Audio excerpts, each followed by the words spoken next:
هذه الساعة المباركة على هذا الخير العظيم، وأشهد أن لا إله إلا الله وحده لا شريك له يهدي بنوره من يشاء ويهدي بإذنه إلى الصراط المستقيم. وأشهد أن سيدنا ونبينا وقرة أعيننا ونور قلوبنا محمدا عبده ورسوله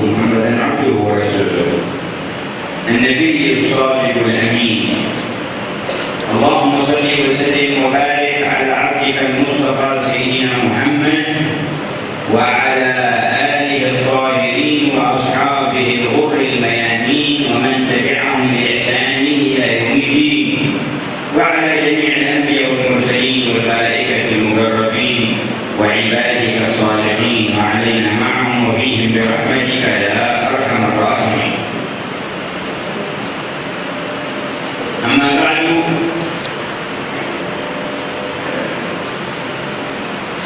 فإن الجهاد في سبيل الله تبارك وتعالى له معنى واسع دلت عليه نصوص الشريعة في الكتاب والسنة المطهرة.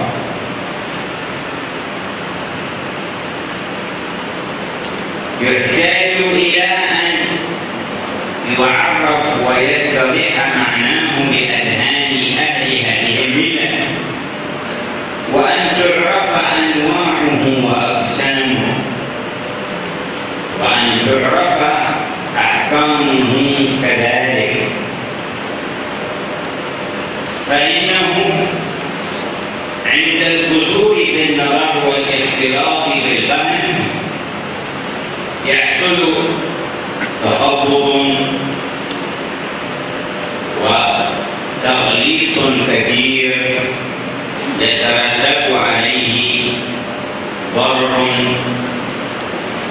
في انتهاك هذه الأمة في المنهج الذي دعاها الله تبارك وتعالى إليه.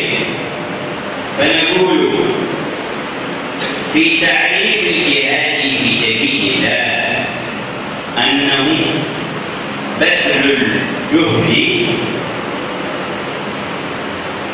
طلبا لمرضاة الله في العمل بشريعته وإعلاء كلمته. فكل جهد بذل لطلب رضوان الله في العمل بالشريعة وإعلاء كلمة الله فهو جهاد في سبيل الله.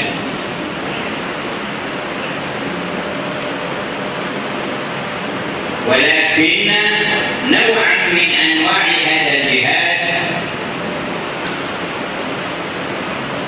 ساد في العرف فصار يطلب لفظ الجهاد ولفظ في سبيل الله عليه عند الإطلاق العام، وهو النوع الذي فيه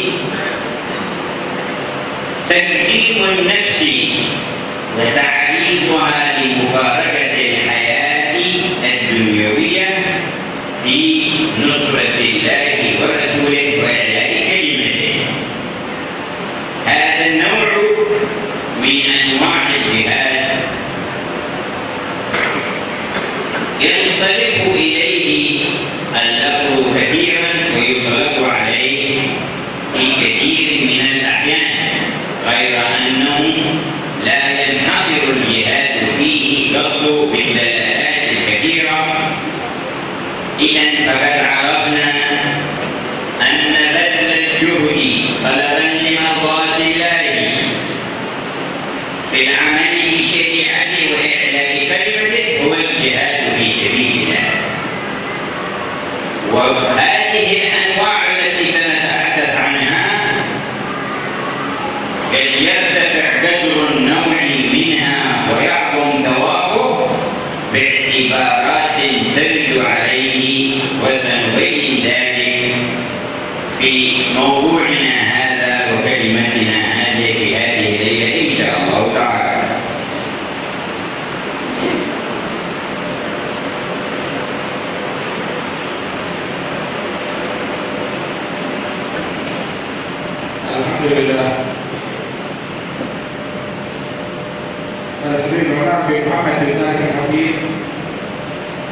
dalam ceramahnya beliau memanjatkan puji syukur kepada Allah Subhanahu wa taala yang telah mengumpulkan kita bersama-sama di masjid yang mulia ini, tempat yang mulia, di saat yang mulia pula, mengumpulkan kita dalam kebaikan yang amat agung, yang amat besar ini.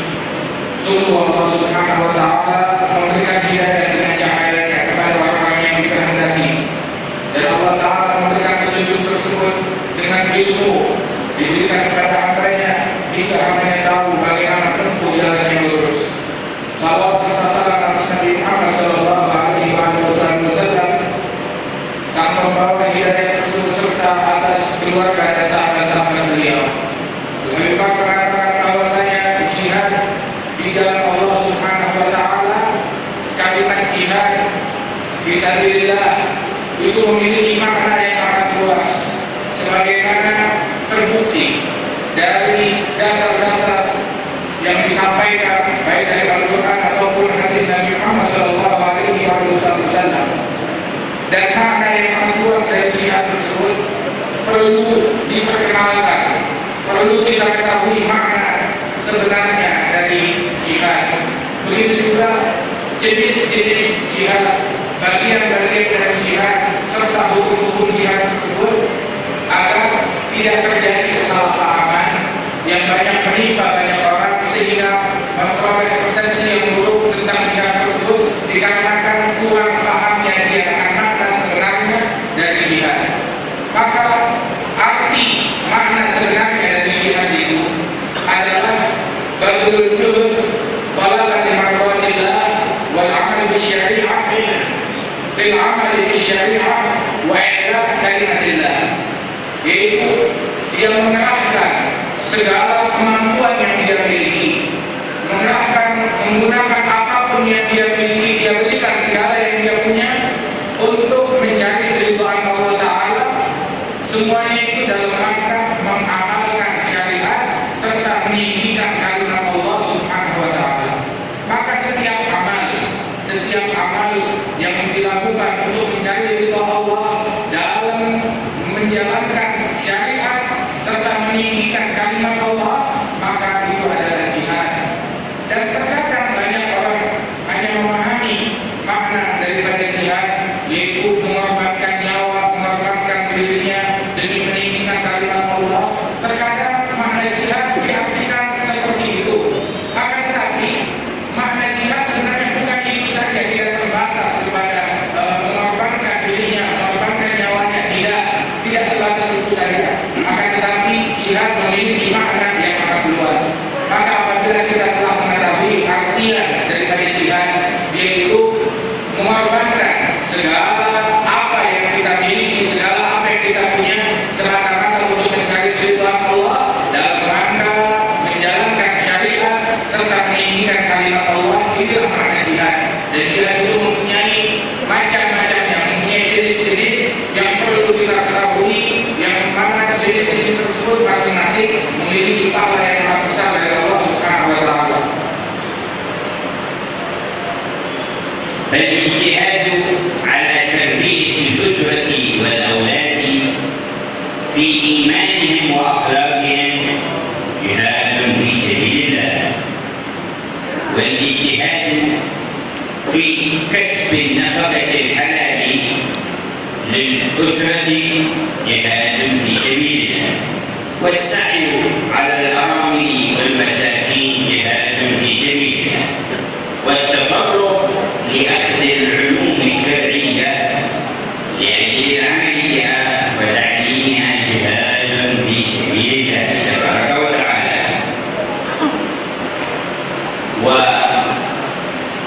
والإصلاح بين الناس للتأليف بين قلوبهم وانتزاع الخصام والحقد والحسد من بينهم جهاد في سبيل الله تبارك وتعالى. كل أنواع هذه الجهاد، أنواع هذا الجهاد وما يلحق بها دل على فضلها النصوص الصريحة عن رسول الله صلى الله عليه وعلى آله وسلم، إلا أن لكل هذه الأنواع وغيرها مما سنذكره ومما لا يدخل تحت ذكرنا إياه مما ينبني على هذا المعنى، لا يكون أي نوع منها جهادا في سبيل الله إلا بشرط الإخلاص في النية لوجه الله وموافقة الوسيلة التي يقوم بها في ذلك لشريعة الله لأحكام الشريعة. جميع هذه الأنواع لا يكون شيء منها لا بذل الروح في أي موقف من المواقف التي يقتضي ذلك ولا غيرها مما ذكرنا من الأنواع، لا يكون شيء منها جاهد في سبيل الله إلا بهذين الشرطين. الشرط الأول إخلاص القصد والنية. الشرط الثاني موافقة الوسيلة لحكم شريعة الله. فأما في الشرط الأول فقد قال تعالى: ألا لله الدين الخالص وما أمروا إلا ليعبدوا الله مخلصين له الدين. وقال صلى الله عليه وسلم: رب كثير بين الصفين الله أعلم بنيته. وقال صلى الله عليه وعلى آله وصحبه وسلم: من قاتل لتكون كلمة الله هي العليا فهو في سبيل الله. وقال عن بعض الذين قتلوا معه في بعض المعارك: إنهم من أهل النار. وقال عن بعضهم: إني أرى شملة تشتعل عليه نار. إذن فرجع الأمر إلى تكوين النية والإخلاص. وقد سئل عن الرجل يقاتل الشجاعة، يقاتل الحمية، يقاتل ليرى مكان أيهم في سبيل الله، فقال: من قاتل لتكون كلمة الله العليا فهو في سبيل الله.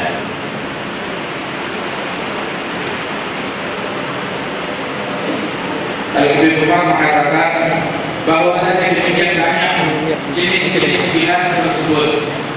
Di antaranya giat dengan sungguh-sungguh mendidik keluarga, anak dan istri, mendidik keimanan mereka, mendidik ketakwaan mereka kepada Allah Ta'ala. Itu pun adalah suatu bentuk jihad yang pahalanya amat besar. Begitu pula bekerja, berusaha di dalam memberikan nafkah kepada keluarga, anak dan istri, maka itu pun juga salah satu bentuk jihad di dalam Allah Ta'ala.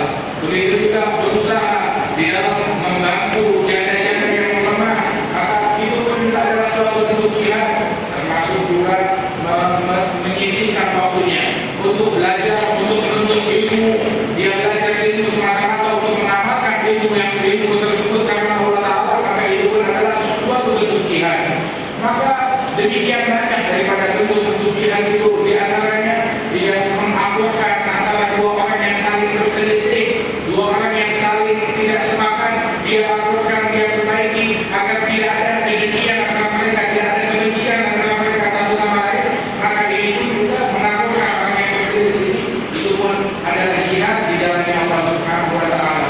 Dan banyak daripada jenis-jenis jihad, baik yang kami sebutkan di sini ataupun yang tidak kami sebutkan, dan setiap daripada jenis-jenis jihad tersebut itu disebutkan keutamaannya, fadilahnya di dalam nas-nas yang disampaikan oleh Rasulullah Shallallahu Alaihi Wasallam. Dan di dalam setiap jenis tersebut bagaimana memiliki fadilah yang amat besar sebagaimana disampaikan oleh Nabi Muhammad dalam hadis-hadis beliau, dan keringkasannya banyak daripada amalan-amalan jenis-jenis jihad yang memiliki pahala yang amat besar dari Allah Subhanahu wa Ta'ala. Dan keringkasannya seorang syarat yang utama dalam perjuangan itu semata-mata tulus karena Allah Ta'ala. وفي الشرط الثاني جاءت من الأحاديث جاءنا عن نبينا صلى الله عليه وسلم كما في صحيح البخاري وغيره أن سيدنا أسامة بن زيد رضي الله تعالى عنه حب رسول الله وابن حبه كان محبوبا عند النبي وأبوه كان محبوبا. قال: ألا رجلا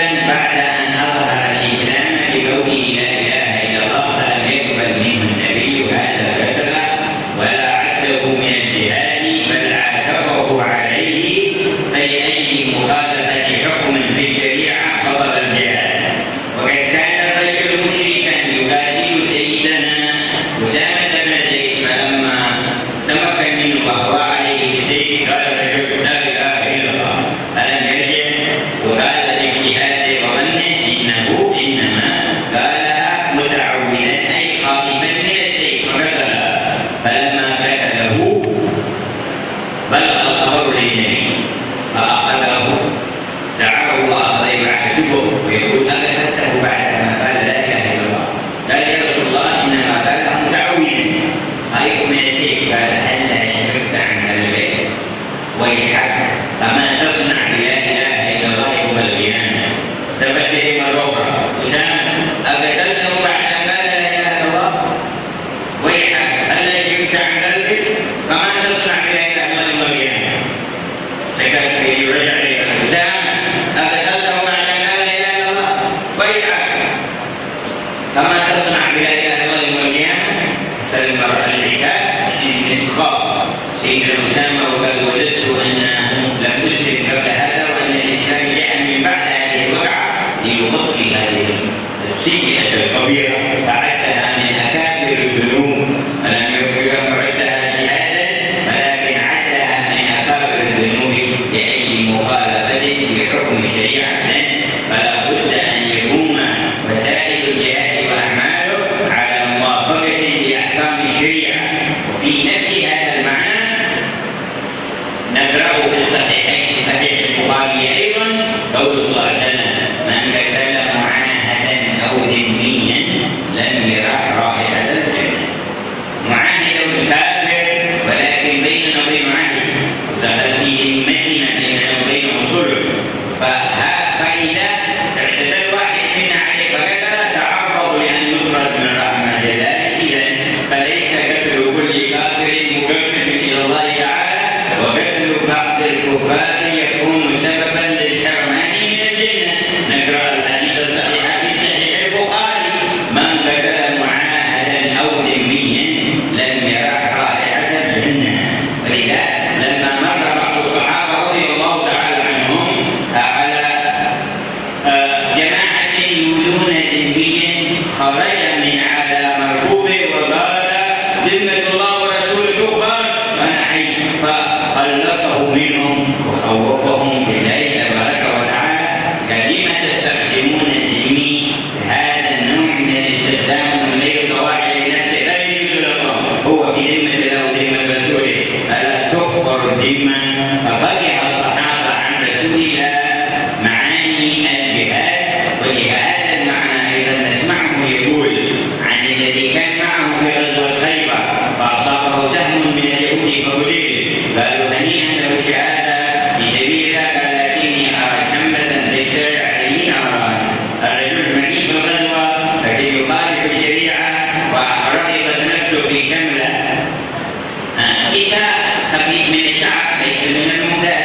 كساء من الشعب تلقى به رآه مثل الغنيمة أخذه قبل أن تقسم الغنيمة فكان غلولا فكان ذلك سبب أن يعذب لمخالفته للشريعة. إذن فلا بد من موافقة الوسائل والأعمال بالجهاد بحكم شريعة الله تبارك وتعالى. Al-Qayyim mengatakan bahwasanya syarat yang kedua sebagaimana disebutkan di dalam Sahih Bukhari ini mengisyaratkan agar kita agar di dalam jihad tersebut itu perantara atau sarana untuk melakukan jihad itu harus sesuai caranya, harus sesuai dengan syariat Allah Subhanahu wa taala, tidak boleh sedikit berlanggar dari syariat. Sebab sebagian daripada jihad apabila melanggar dari hukum Allah Taala maka batal jihadnya dikarenakan dia melanggar, dikarenakan jamannya melanggar daripada hukum syariat Allah Subhanahu wa taala.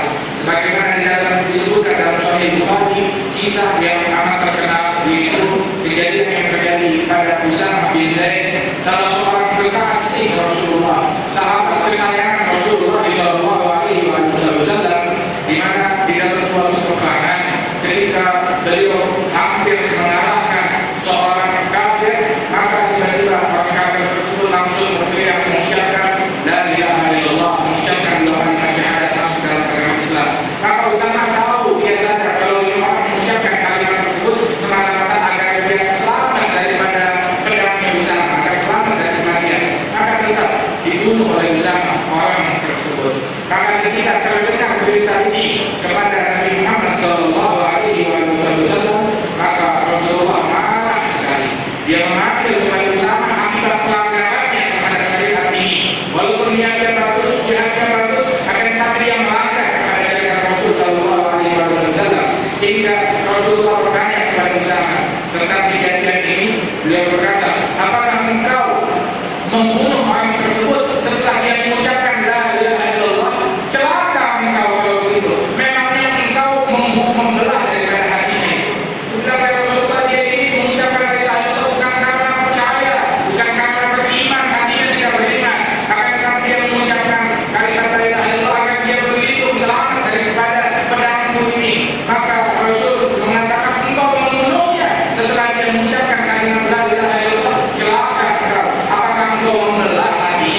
membelah dadanya hingga engkau tahu dia mengatakannya karena beriman atau karena tidak beriman karena takut kepadamu, maka telah apa yang akan engkau berbuat dengan kalimat la ilaha illallah di hari kiamat? Sampai diulangi sekali lagi oleh Rasul Shallallahu Alaihi Wasallam sebagai tidak tahu apakah engkau membunuhnya setelah dia mengucapkan kalimat la ilaha illallah.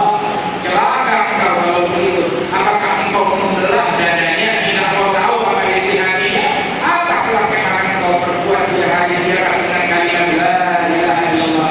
Usahalah sangat menyesal akan perbuatan yang tersebut, di mana perbuatan yang melanggar syariat itu, melanggar aturan jihad itu, membatalkan daripada perbuatan jihadnya tersebut. Sampai-sampai beliau mengatakan, aku ini sampai-sampai aku berharap kalau saat itu aku belum masuk Islam.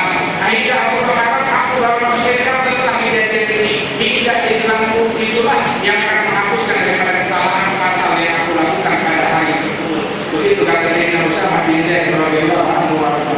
Jadi kita pahami bahwasanya sarana atau cara di dalam berjihad tidak boleh melanggar ajaran Rasulullah SAW, tidak boleh melanggar daripada hukum Allah Subhanahu wa Ta'ala. Sehingga dalam Sahih Bukhari bagaimana juga disebutkan oleh Nabi Muhammad SAW dalam hadis sahih, ya, barang siapa yang membunuh orang kafir yang ada perjanjian dengan kita atau membunuh orang kafir yang dilindungi di dalam agama Islam, maka orang yang membunuh ini dia tidak akan mencium harumnya surga, dia tidak akan menghirup wanginya surga kelak di hari kiamat.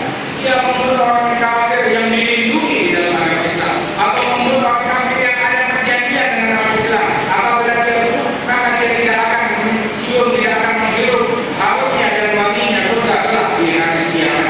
Jadi bukan semua berarti membunuh orang kafir akan membuat kita makin dekat kepada Allah Ta'ala, juga ada aturan syariat. Apabila sebagian orang yang membunuh orang kafir tertentu malah membuat dia tidak dapat masuk ke dalam surga Allah Subhanahu wa Ta'ala, sebab orang itu berada di dalam tanggungan Allah Subhanahu wa Ta'ala, dilindungi oleh Allah Subhanahu wa Ta'ala, dia berada di dalam tanggungan Allah Subhanahu wa Ta'ala. Maka sahabat paham dari ucapan Rasulullah SAW tentang makna jihad yang sebenarnya. Mereka tahu apa makna jihad yang sebenarnya hingga tidak timbul lagi kesalahan di antara mereka. Rasulullah SAW beliau juga menegaskan tentang suatu kejadian, tentang suatu ucapan yang tadi dijelaskan disinggung oleh Rasulullah, bahwasanya seseorang yang meninggal di jalan Allah Subhanahu wa Ta'ala dalam suatu peperangan, dia meninggal dunia. Sahabat-sahabat yang lain mengatakan beruntungnya orang ini karena dia masuk ke dalam surga Allah Subhanahu wa Ta'ala. Maka Rasul menjawab, apa jawaban Rasulullah? Karena pelanggaran dari cara orang tersebut yang melanggar ajaran Nabi, Rasul menjawab, aku melihat orang ini, ya, aku melihat bahwasanya api sorban atau kain yang terbuat dari bulu yang menyala karena api neraka terbakar orang tersebut akibat kain ini.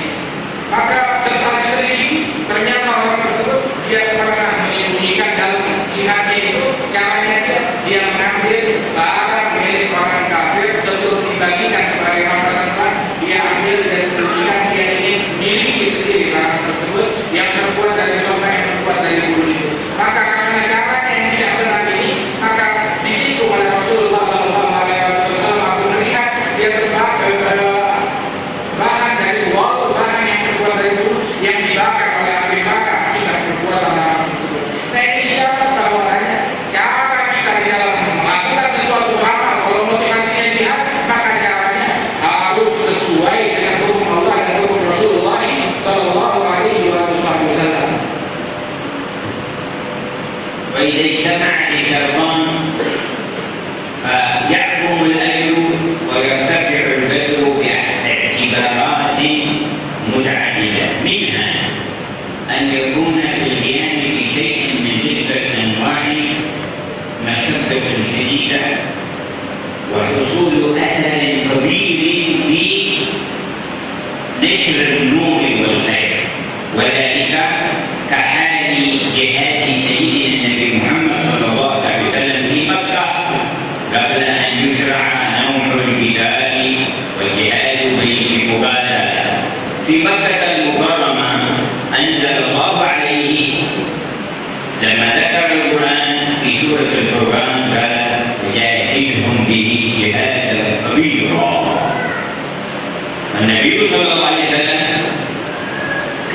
في مكة يعمل تلك الأعمال ينتهي الجهاد الكبير الذي أمر به.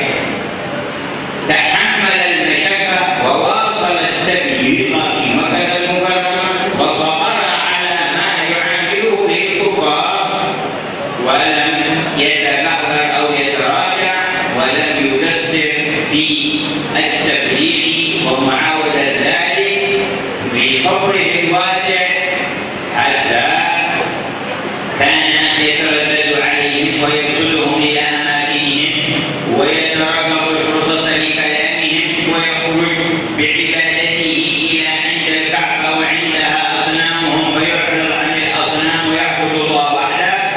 وكان متخلفا بعظيم الأخلاق، وكان محسنا إلى ما أساء إليه، وكان يربي أصحابه الذين اتبعوه وآمنوا به على ذلك.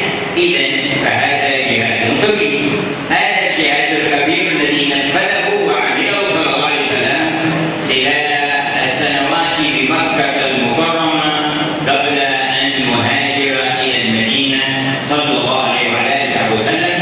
اعتلى شأن هذا الجهاد وكان جهادا كبيرا لأن فيه المشقة الشديدة وفيه البلاغ والثبات على نشر هذا النور والصبر على ذلك، فسمي ذلك بالجهاد الكبير.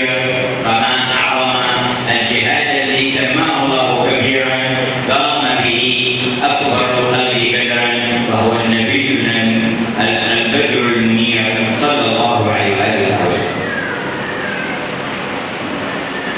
Apabila ditemukan dua syarat ini sudah kita raih, sudah cukup dua syarat ini sudah didapat, maka banyak daripada jenis-jenis daripada jihad tersebut. Di antaranya dalam suatu bentuk jihad adalah menyebarkan ajaran ini dengan sebenar-benarnya hingga memberikan manfaat yang luas kepada sekalian manusia.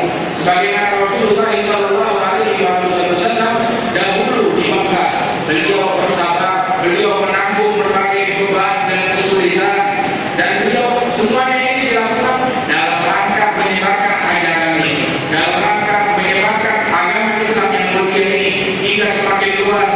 Di situ Rasulullah SAW bersungguh-sungguh di dalam menyebarkan dakwah ini, dan kesungguhan beliau, kesabaran beliau, Allah Subhanahu wa Ta'ala menamakan itu adalah jihad yang besar, hingga Allah Ta'ala menurunkan ayat di kota Makkah ketika Rasul dalam keadaan ini. Di dalam Al-Quran Allah Ta'ala menurunkan wajahidum bihi jihadan kabira, dan jihadlah kepada mereka ini dengan jihad yang amat besar, dengan perjuangan yang amat besar. Apa jihad yang besar tersebut? Padahal Rasulullah SAW tidak membawa senjata, tidak membawa pedang. Beliau saat itu di Mekah. Di Mekah jihad besar beliau yaitu memikul dakwah ini, menyebarkan ajaran ini. Di Mekah jihad beliau adalah memikul beban yang amat berat, menanggung segala macam kesulitan, segala macam cobaan dari mereka yang mengganggu Rasulullah SAW.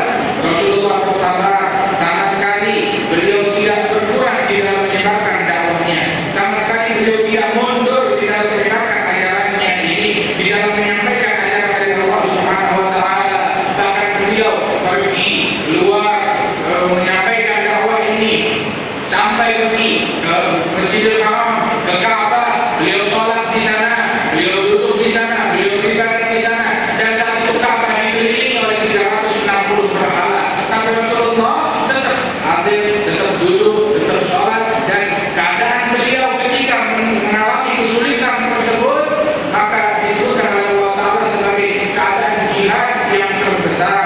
Tapi beliau, apa yang jihad terbesar beliau? Dengan akhlak yang mulia, dengan keluhuran budi pekerti beliau, dengan kata-kata yang lembut, dengan mendidik sahabat-sahabat beliau, mendidik keluarga beliau, sahabat-sahabatnya dengan kebaikan. Inilah jihad yang besar yang disebutkan oleh Allah Subhanahu wa Ta'ala, yaitu menyampaikan ajaran ini, tidak mundur, tidak malas-malasan di dalam menyampaikan ajaran yang mulia ini, di dalam menyebarkan cahaya bahwa hidayah ini secara luas disanamakan oleh Allah Ta'ala. Keadaan tersebut sebagai jihad yang terbesar yang dilakukan oleh Rasulullah Sallallahu Alaihi Wasallam.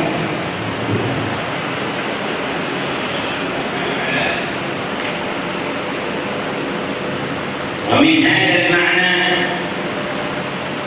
لما عظم أثر علم الشريعة إذا أخذ على وجه الإخلاص والصدق في الحفاظ على أمور الدين بين الناس وانتشار هذا الخير والإسلام في الناس، كان من أعظم أنواع الجهاد طلب علم الشريعة بالنية الصالحة ونشره في الناس.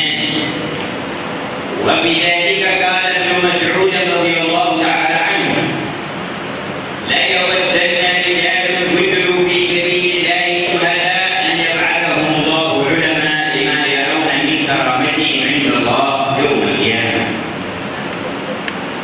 وقال سيدنا أبو الدرداء عليه رضوان الله: من رأى أن الغلو في طلب العلم ليس بجهاد فقد نقص في رأيه وعقله.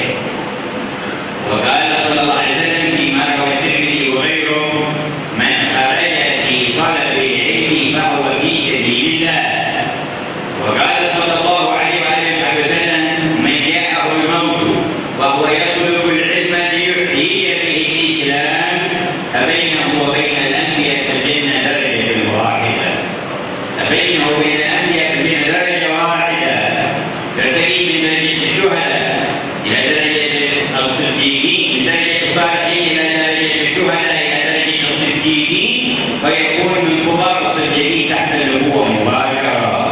ولكن الذين أنعم الله عليهم من النبيين والصديقين والشهداء والصالحين. فيأتي هذا الذي أراد أن يحيي الإسلام بالعلم فجاءه الموت مرتقيا من رتبة الصلاح العام إلى الشهادة إلى الصديقية إلى الدرة الصديقية أعلاها ليكون بجوار الأنبياء تحت الأنبياء، فبينه وبين الأنبياء في الجنة درجة واحدة. ولذا جاء في مناقب كثير من صلحاء الأمة أنه عند الموت أمر أن يقرأ عليه الكتاب ليموت وهو يطلب العلم. وبعضهم أمر من عنده أن يحمل الكتاب قدام عينه وهو في السكرات يفتح عينه ليأتيه الموت وهو طالب للعلم وطلب العلم فعلا، حرصا على أن يموت وهو يطلب العلم ليحيي به الإسلام.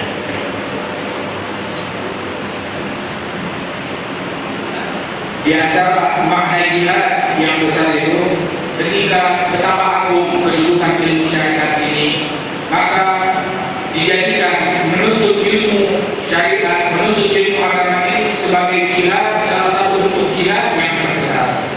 Sehingga bagaimana sahabat Rasul Sallallahu Alaihi Wasallam di antaranya seperti Abdullah bin Mas'ud, bagaimana beliau mengatakan, sungguh kelak di hari kiamat orang-orang yang terbunuh di dalam Allah, yakni para syuhada, orang-orang yang mati syahid, mereka akan berharap bahwasanya mereka itu bukan mati sebagai syuhada, akan tetapi mereka meninggal sebagai ulama ketika mereka melihat kedudukan tinggi yang diberikan Allah Ta'ala terhadap para ulama tersebut. Hingga orang-orang yang mati syahid berharap bahwa mereka itu dijadikan oleh Allah Ta'ala sebagai ulama, padahal kedudukan orang yang mati syahid itu demikian tinggi, akan tetapi kedudukan orang yang berilmu lebih tinggi lagi. Jadi Abu Darda bagaimana beliau juga menyatakan, sesungguhnya barang siapa yang menganggap bahwa orang yang berjalan untuk menuntut ilmu itu tidak tergolong di jalan Allah Ta'ala, tidak tergolong sebagai suatu bentuk jihad, maka berarti orang ini telah berkurang akalnya. Orang ini akalnya telah berkurang kalau dia tidak menganggap bahwasanya belajar menuntut ilmu bukanlah suatu bentuk jihad. Dalam hadis yang lain, di dalam suatu asar juga diriwayatkan bahwasanya barang siapa yang menuntut ilmu semata-mata untuk mencapai ridha Allah Ta'ala, dia berjalan mencari ilmu untuk mencari ridha Allah, maka dia berada di jalan Allah Subhanahu Wa Ta'ala dalam suatu bentuk jihad juga. Dan disebutkan dalam hadis yang lain bahwasanya barang siapa yang meninggal dunia, dia meninggal dunia ketika dia sedang belajar, ketika dia sedang menuntut belajar ilmu syariat, dia meninggal dunia, maka orang tersebut antara dia dengan para nabi-nabi itu selisihnya hanya 1 derajat saja. Kelakar derajat orang tersebut dari seorang soleh biasa, kelakar lebih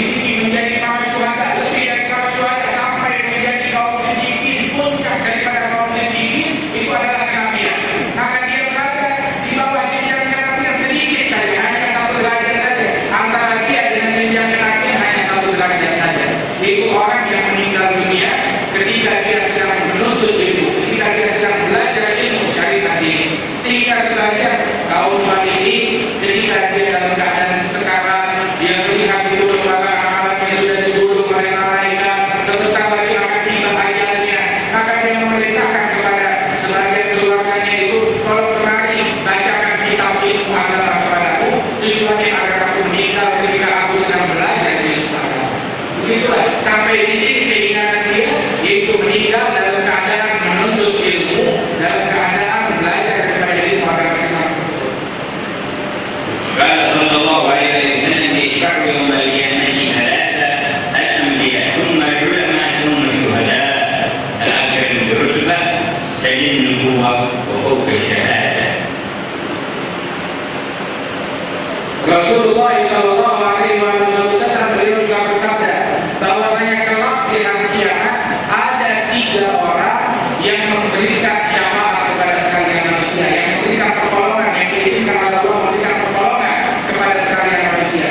Yang itu mereka para nabi. Yang pertama adalah para nabi, dan yang kedua setelah para nabi yaitu para ulama, dan yang ketiga adalah para syuhada, orang-orang yang mati syahid. Maka betapa kedudukan para ulama di mana mereka di atas kedudukan orang yang mati syahid tersebut.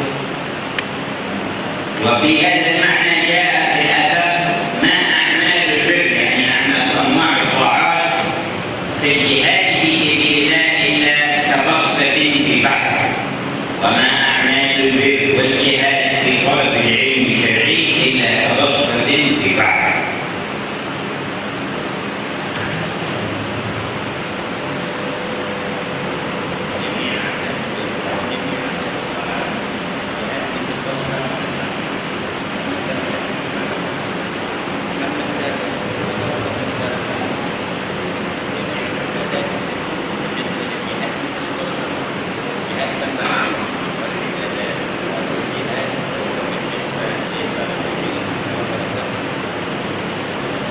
Disebutkan di dalam suatu hadis bahwasanya segala jenis amal ibadah, segala jenis amalan-amalan kebaikan, amalan ibadah yang diganjar pahala Allah Taala, itu seluruh jenis amal ibadah kalau mau dibandingkan dengan jihad itu ibarat orang meludah di lautan. Orang meludah berapa banyak sih? Sedikit. Ludah yang dikeluarkan dengan lautan jauh lebih banyak lautan. Itu ibaratnya amalan-amalan yang lain jumlahnya sedikit sekali seperti pahalanya sedikit sekali seperti ludah tersebut, sedangkan pahala jihad bagaikan lautan. Demikian besar perbedaannya. Dan segala jenis jihad pahala jihad itu kalau dibandingkan dengan menuntut ilmu dengan pahala ilmu itu bagaikan jihad itu bagaikan pahalanya hanya seperti yang dapat ditelan oleh manusia atau yang dapat diludahkan oleh manusia, hanya seteguk saja dapat diludahkan, dan pahala menuntut ilmu besarnya itu bagaikan lautan yang demikian luas.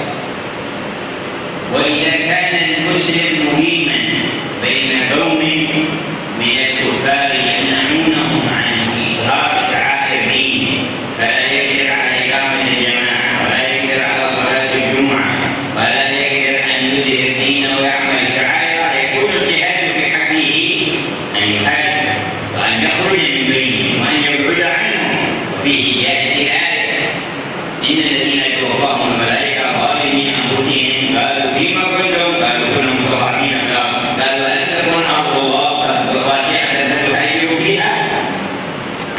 وبعكس الذي يكون بين قوم من الكفار يقدر على إظهار شعائر دينه وعلى العمل بدينه، فجهاده أن يبين لهم الإسلام وأن يدعوهم إليه ويقيم بينهم بالأخلاق الإسلامية وبالحقائق الإيمانية ما به عسى أن ينقذ كثيرا منهم من النار إلى الجنة. فيسير الجهاد في كل موطن بحسب نظر الشريعة وما هو أنفع وأفضل في إقامة أمر الله على ظهر الأرض في حق الإنسان نفسه وفي حق ما حواليه كذلك.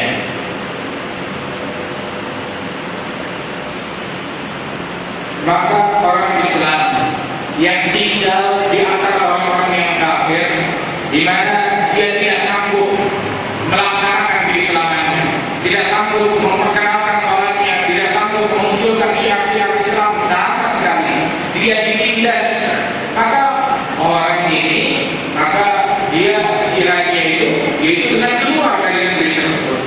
Dia pindah dari negeri tersebut, dia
hukum dan keridhaan Allah Subhanahu wa taala.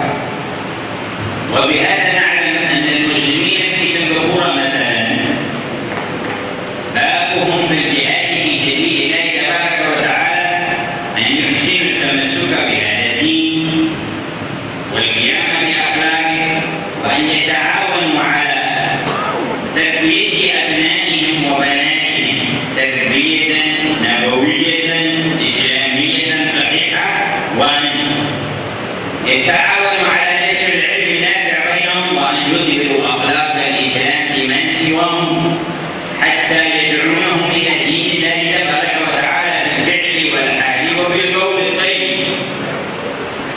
وأما أن يهملوا الأمر أو يتخلفوا بأخلاق السوء أو أن يشغلوا ببعضهم البعض ليضرب بعضهم بعض ويؤذي بعضهم بعض أو يطرح عليهم من الأفكار ما به يتحول اجتهادهم على بعضهم لإيذاء بعضهم أو والعياذ بالله وصل الأمر إلى التخطئة وإلى التكفير لبعضهم البعض، فهذا ضد الجهاد تماما، هذا عكس الجهاد. والانشغال به والمشي معه سبب لإبعاد الناس عن الإسلام، فهو ضد الجهاد تماما، ليس من الجهاد في شيء. ولكن من لم يتربى تربية إيمانية ولم يتصل بالعلم الشريف على وجهه ربما ظن أن ضد الجهاد جهاد، وربما كثر نفسه في شر يتعرض للنار وهو يظن نفسه مجاهد كبير في سبيل الله تبارك وتعالى.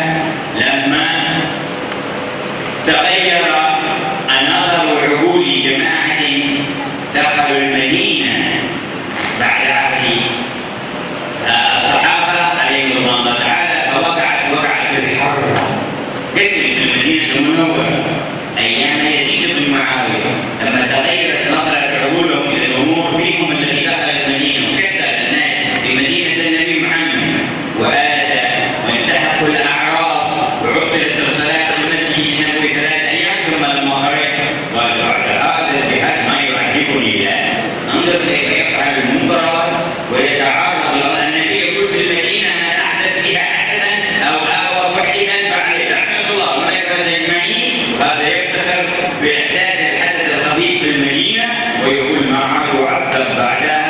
هذه مصيبة كبيرة إذا تغير نظرنا وانقطعنا عن العلم الموجود الصحيح، وبذلك يشغلنا أعداء الإسلام لأذى بعضنا البعض ضد بعض البعض، وبدل أن نجتهد على من يعايشنا من الكفار لنريدهم من النار نجتهد على أذى بعضنا البعض لندخل بعضنا البعض النار، والعياذ بالله تعالى يخرج المسلمين من الجنة يعرضهم للنار، بدل ما يأتي بالكفار يخرجهم من النار يعرضهم للجنة، جاء المسلمين يخرجهم من الجنة يعرضهم للوقوع في النار بالسب والجدال والشتائم والتكفير والأذى.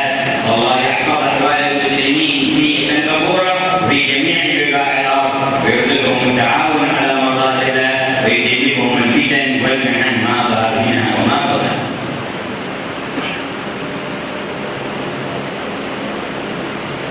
Maka atas dasar pemahaman ini kita mengetahui bahwa keadaan kaum muslimin di sini di Singapura, jihad mereka bagi orang-orang Islam yang tinggal di Singapura ini, maka kita paham maka jihad mereka adalah dengan sebenar-benarnya berpegang teguh sesuai dengan ajaran Allah dan ajaran Rasulullah SAW, melaksanakan perintah Allah dan perintah Rasul kita pegang teguh, kita laksanakan dengan sebaik-baiknya, menjalankan akhlak dan budi pekerti yang mulia terhadap sesama kita, bahkan kepada orang yang non-muslim kita berakhlak mulia kepada mereka.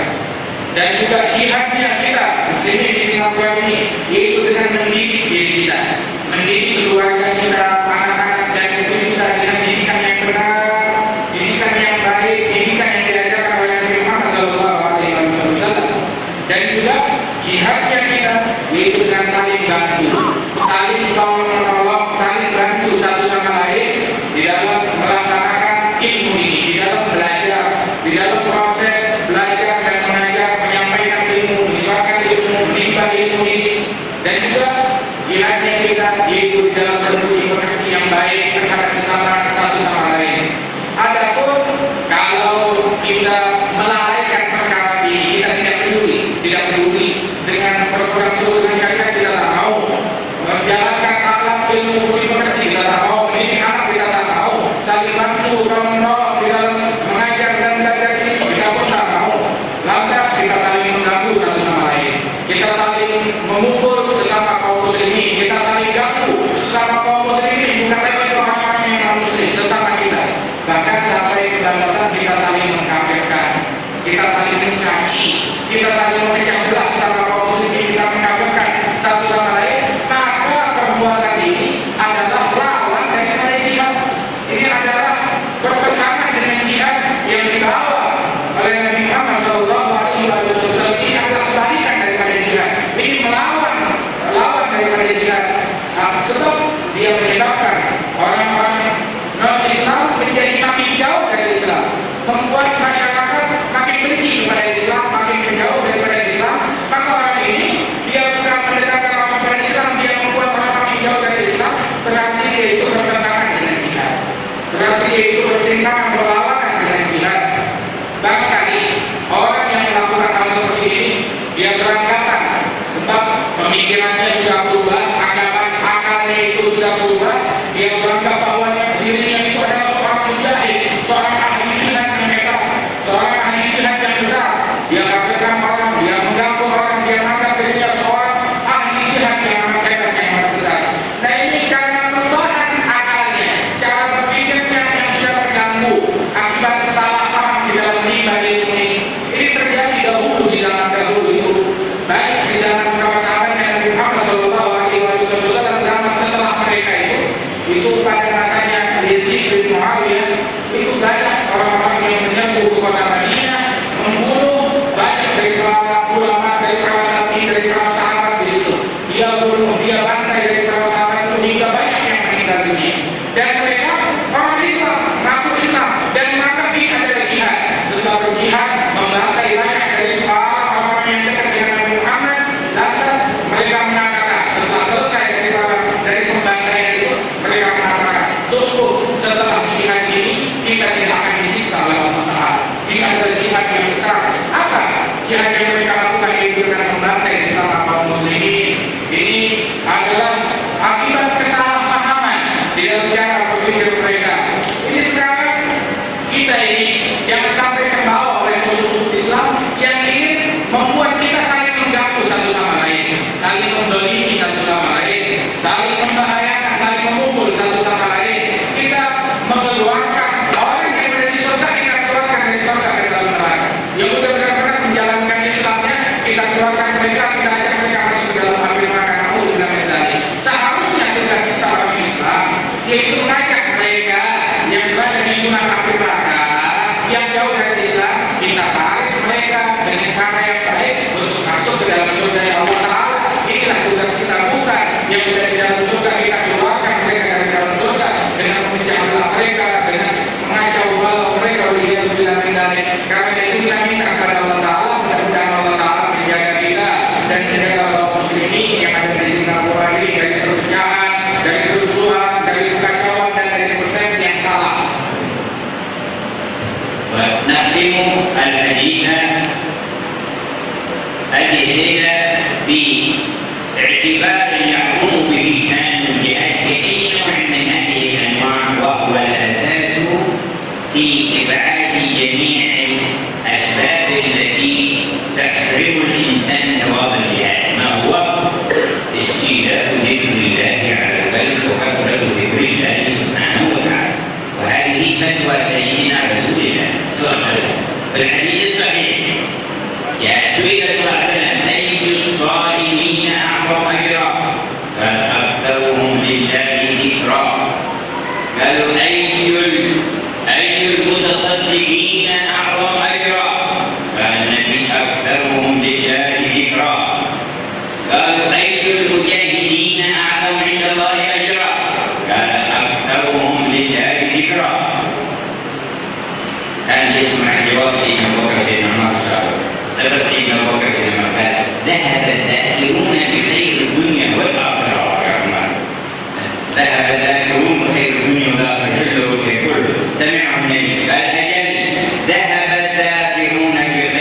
الدنيا والآخرة فقوموا بأنواع الجهاد في بلدكم هذه مع كثرة ذكر الله واعمروا بذكر الله قلوبكم ومساجدكم وشوارعكم وأسواقكم وبيوتكم ومنازلكم جعلنا الله وإياكم من الذاكرين الله كثيرا والذاكرات الذين أعد لهم مغفرة وأجرا عظيما.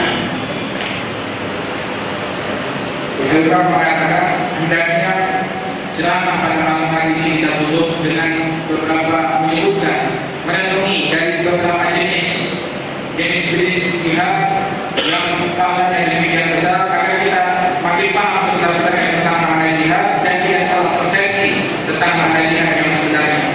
Di antara jihad yang besar itu yaitu adalah dengan banyak berzikir kepada Allah Ta'ala. Hati ini dipenuhi dengan ingatan tentang Allah Ta'ala.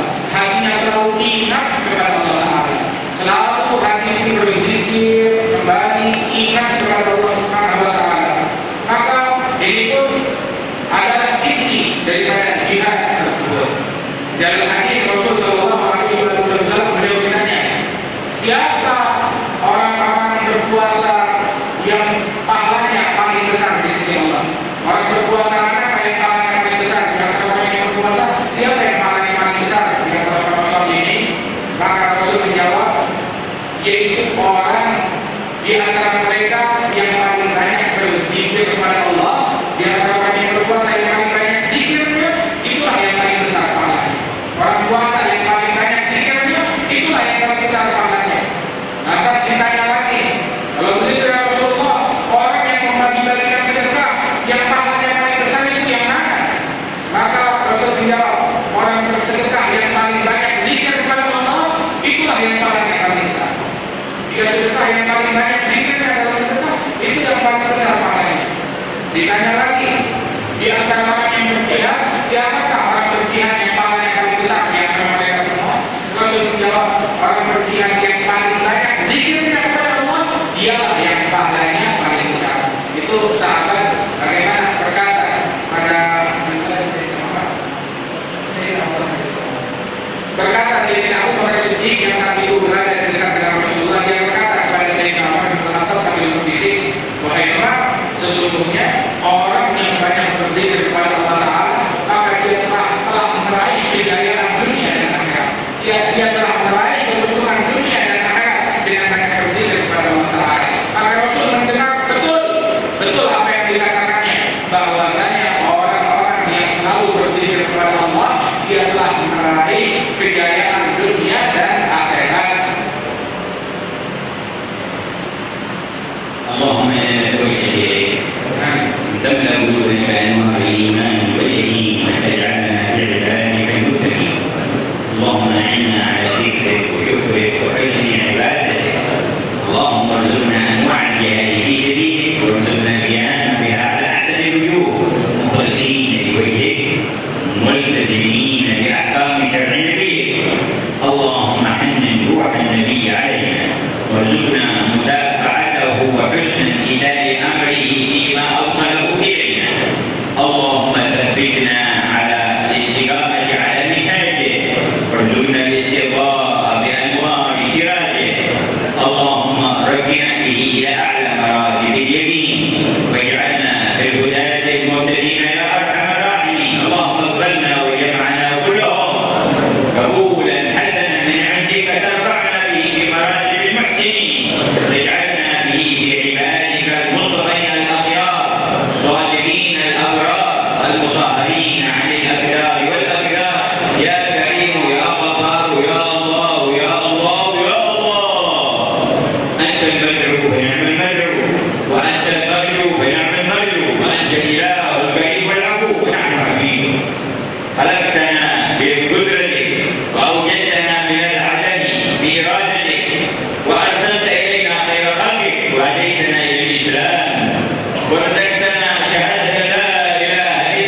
يا الله يا مشتكي أنت الذي قلت وهو الذي يقبل التوبة عن عباده وقلت ويزيد الذين آمنوا وعملوا الصالحات ويزيدهم من فضله آمنا فوفقنا للعمل الصالح واستجبنا وزدنا من فضلك يا الله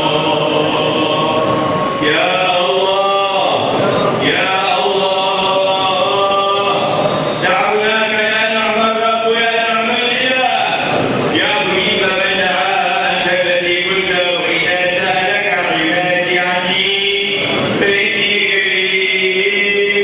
فإني قريب ونجيب دعوة الداعي إذا دعاني دعوناك يا كريم يا الله يا مجيب استر عوراتنا آمن روعاتنا اغفر زلاتنا كفر سيئاتنا امحو خطيئاتنا تقبل حسناتنا اختم لنا بالحسنى عند مماتنا ثبتنا على لا اله الا الله واحشرنا مع اهل لا اله الا الله واجعلنا من المتحدثين بحقائق لا اله الا الله محمد رسول الله وصحبه المسلمين في سنغافوره وشرق اسيا وبلاد المسلمين حيثما كان واينما كان وادفع البلاء عنا وعن اهل لا اله الا الله اجمعين سر لنا بالحسنى واغفر لوالدينا واجعلنا والعقوق علينا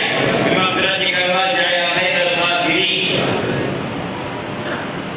اللهم اجب الدعوات اجب الاجابات يا رب العالمين والبنيات على الدنيات وعلى كل صلاه الجبار يا الى حضره النبي محمد صلى الله عليه وسلم. الفاتحه.